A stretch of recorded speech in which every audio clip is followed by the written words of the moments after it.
How to fix product activation failed error in Microsoft Office.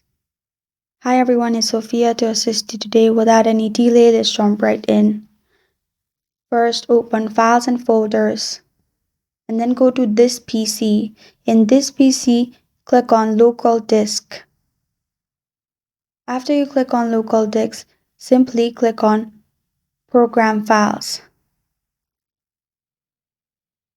Then search for Microsoft Office in here.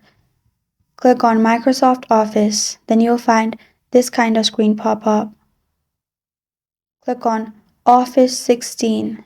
Then you'll find OSP REAM option. Click on it. Then click on Run as Administrator and you're good to go.